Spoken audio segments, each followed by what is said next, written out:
Good evening, everyone. How are you on this Monday evening? So good to see you here. Welcome, welcome, welcome to Smart Start.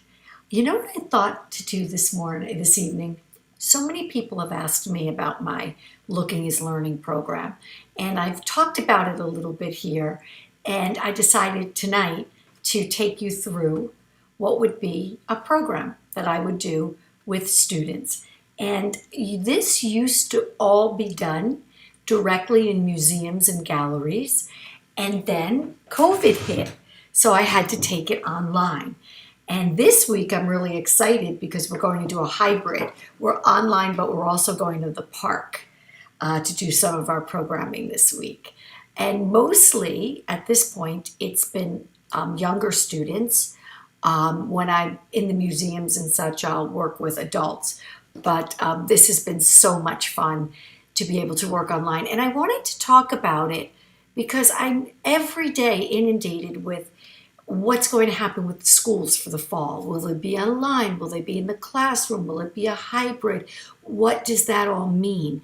And again, you get into this political divide because nothing's easy in this country.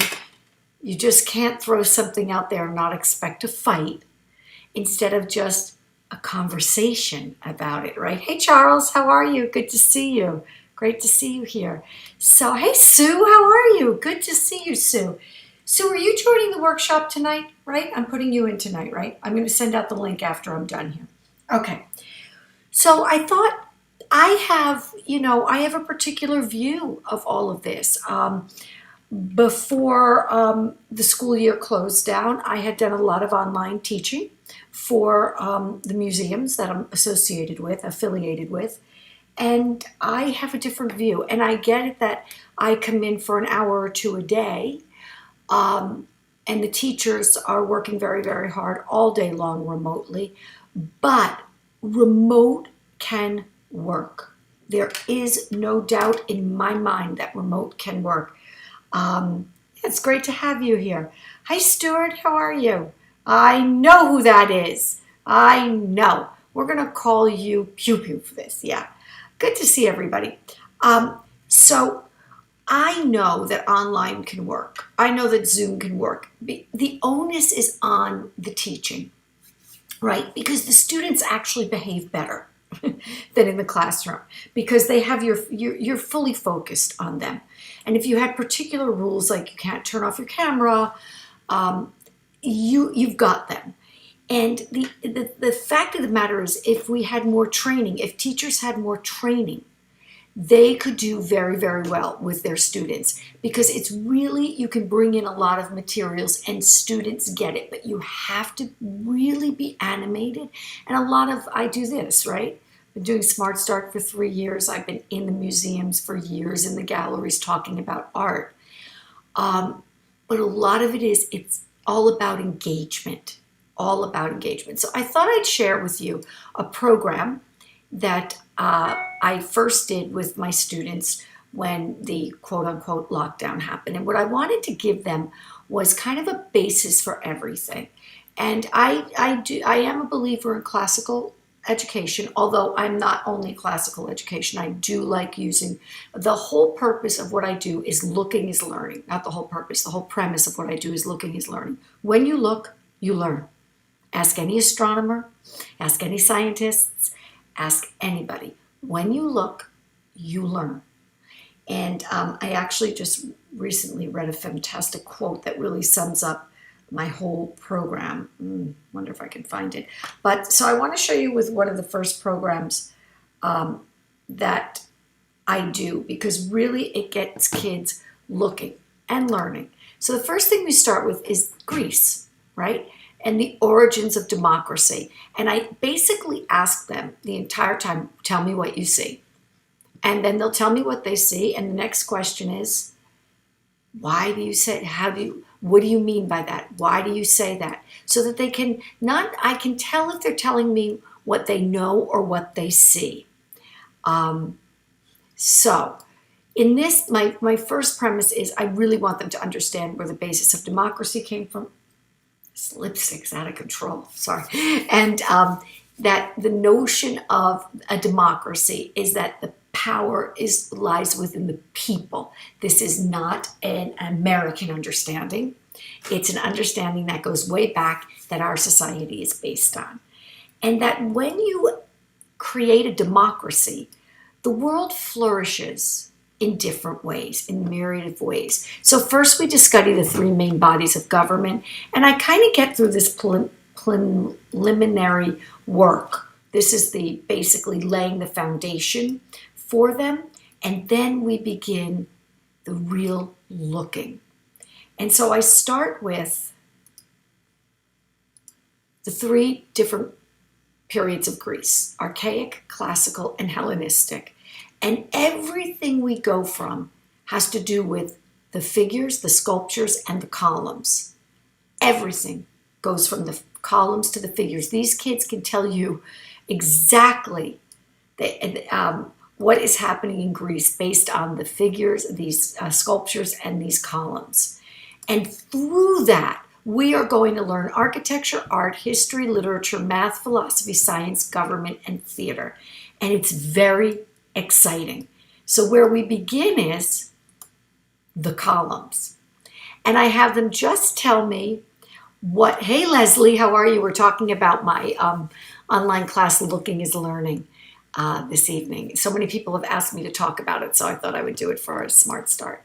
So we basically look at the columns, and I ask them specifically, what do you see? And then they can mark up my slides because they have the ability on Zoom to annotate. And we break down each column and each period and the time frame in which it exists. So the first is the Doric column. And then, the Ionic order, right? And again, they're telling me what they see. And whatever they see, they then are able to decipher meaning from that. And then the Corinthian. It's at this point, I bring in an art teacher. And the art teacher will teach them how to draw it. This happens to be Boo Boo's work, my friends. And you know Boo Boo, she's on the feed tonight as Hao Wang. Yeah? So didn't she do a beautiful job here? And Sam Marquin taught the kids this, the Doric, Ionic, and Corinthian columns. And so not only did they look at them and understand the differences from the first paired off that are kind of that archaic feel to the Ionic, where you have a little bit of a bend, to the flourishings, or as we all call it in my class, super fancy, Corinthian columns. They now know how to draw them, right? So it's deep sensory learning. So then what we do is we look at the actual, let me make this bigger. We look at the figures. We start with, of course, Kouros. Now, if we weren't in lockdown, we would be at the Met looking at Kouros. And they will tell me exactly what they see in both the Kouros and the Kore figures, the male and the female. And then we'll decipher, why do you think it's like that, right? Why? Then we'll go from the Kouros to the classical. That contrapposto, that bent knee, where that shifting of weight changes everything. It absolutely changes everything, because with the shifting of weight becomes an implied narrative. Watch what happens. And they know it.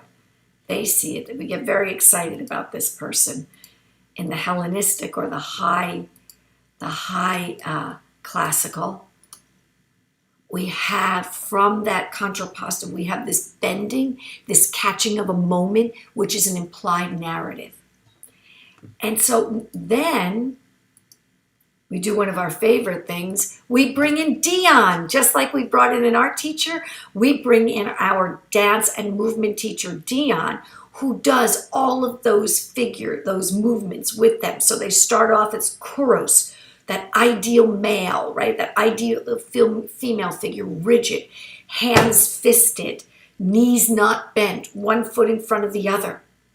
Then Dion teaches them to shift their weight into one knee, and the hip adjusts. and that counterbalance. What happens in that?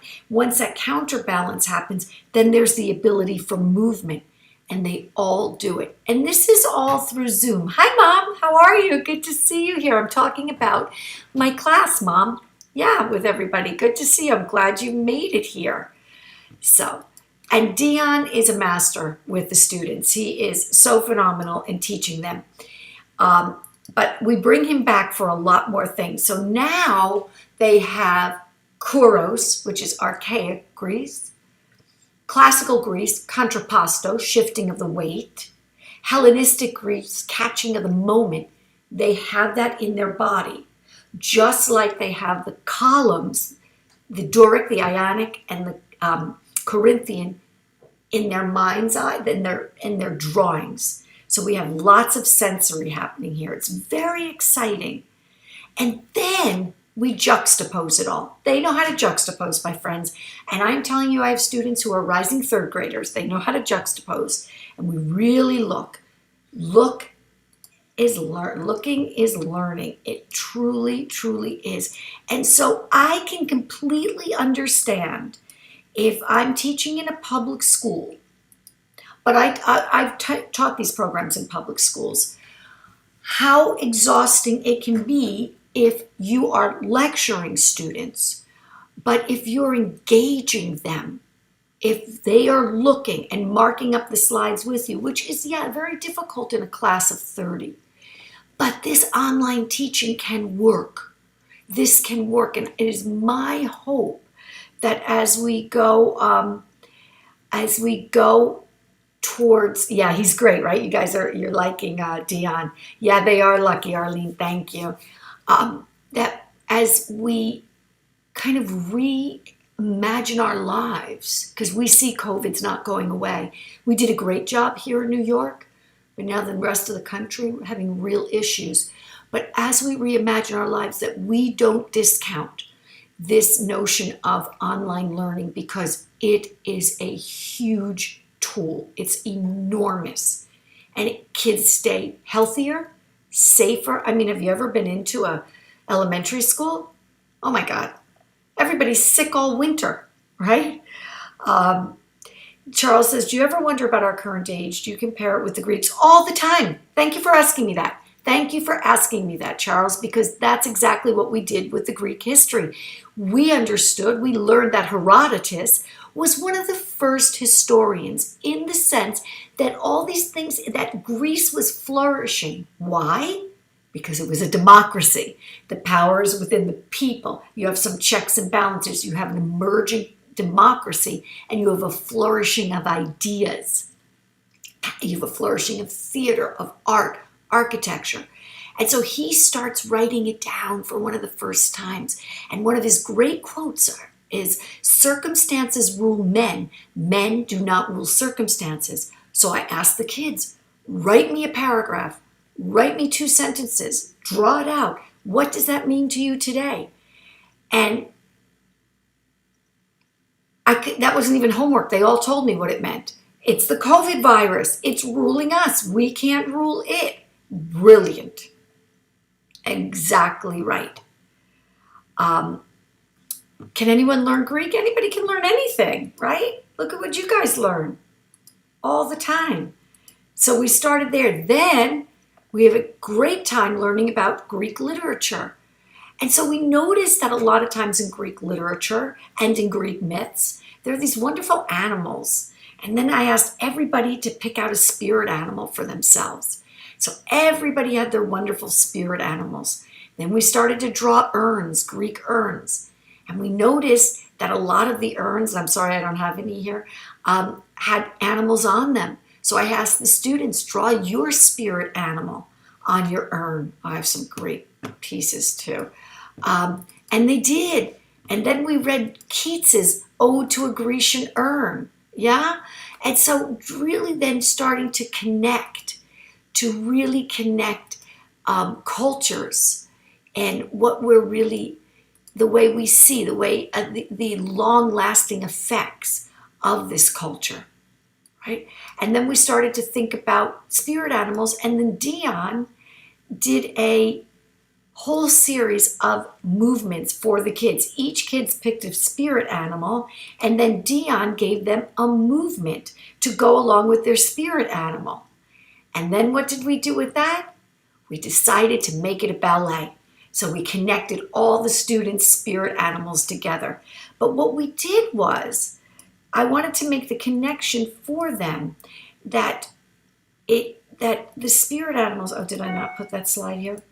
I'm sorry, I missed one slide, it's very analogous. The myths of Greece are from a polytheistic society, right? Many gods. And a lot of those myths are like the origin stories, and they are origin stories. People in their societies trying to figure out what we're doing here, how we got here. You sent your Grecian urn, boo-boo? Let me look for it. Thank you. I will download it. And so we really had so much fun. So much fun with that as they start thinking about polytheism and our own monotheism, but those far-reaching effects, right? So then from there, then I had to bring in another teacher, friends, because we started with Greek science, and that's where my son came in.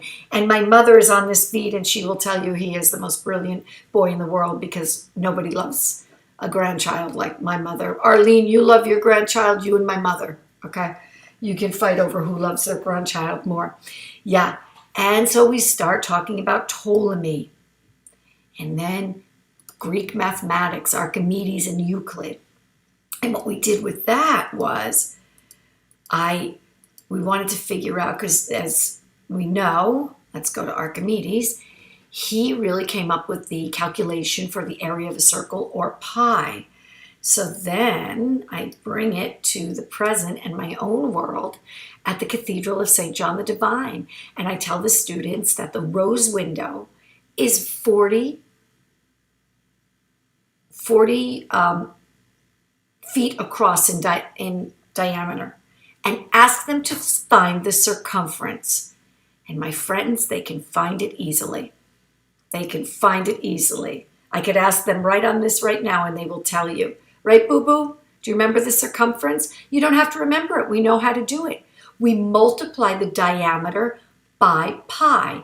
And you know, I like to round everything off because I can't add, subtract, multiply, or divide.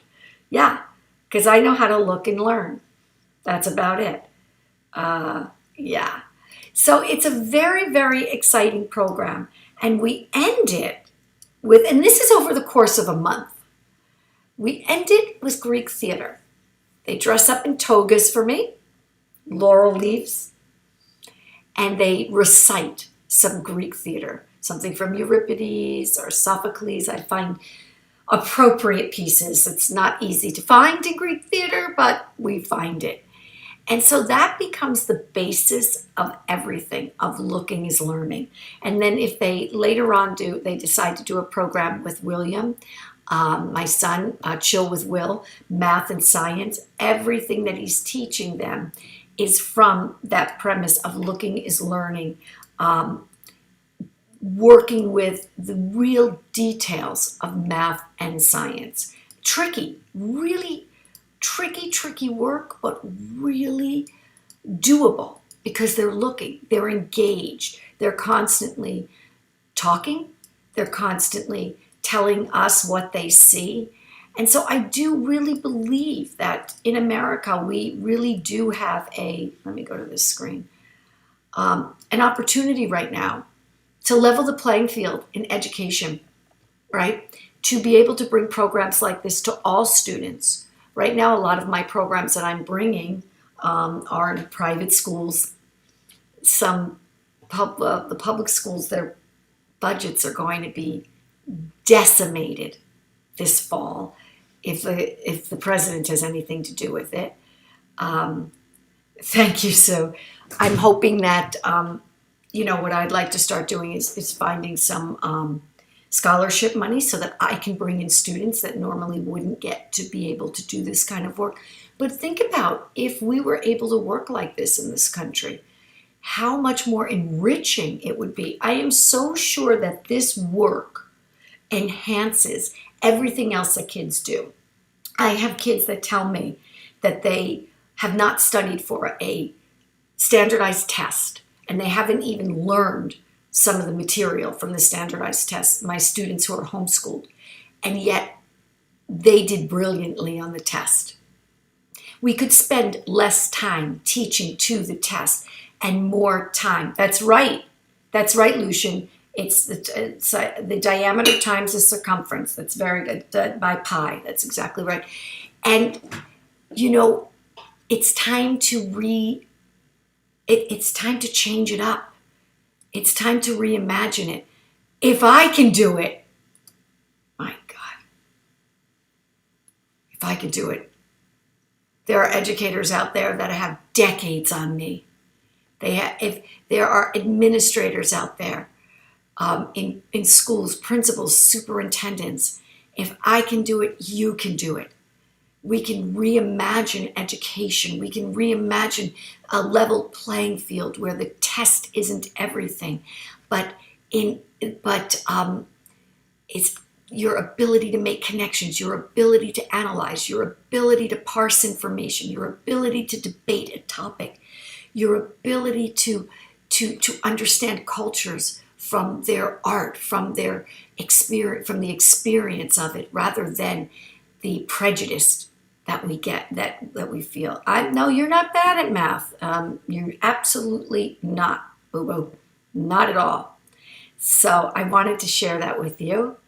And I just love Looking is Learning. I'm having just an amazing time doing this. I was up till 3 a.m. last night, just kind of so energized by my students and excited about doing this and really bringing to them art and what looking is and what learning truly is. I don't ever ask my students to tell me a date. Don't tell me when the archaic period was. Don't tell me when the Hellenistic period was. I don't know. I'd have to look up my slide again. Did I put dates on it? Probably did. I mean, you know, I have an amazing creative director. You all know and love him, Gene Faba. So I have the best slides, the best information, right? Yeah, right there, 800 to 500 BC. I'll never remember it. I'll never remember it. But what I know is when I see Kouros, I know who he is and what that means to the Greeks, what that meant to the Greeks at this point in their history and what it means to us. My students could always look up a date. So, yeah, thank you so much for joining me and letting me share this with you. Yeah, thank you, Arlene. I appreciate that. It is making it fun, right?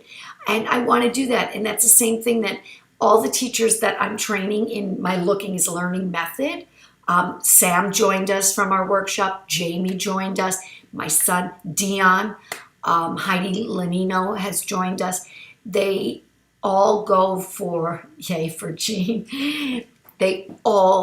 Everything is about looking. We don't tell the students anything. You don't have to tell them, just look.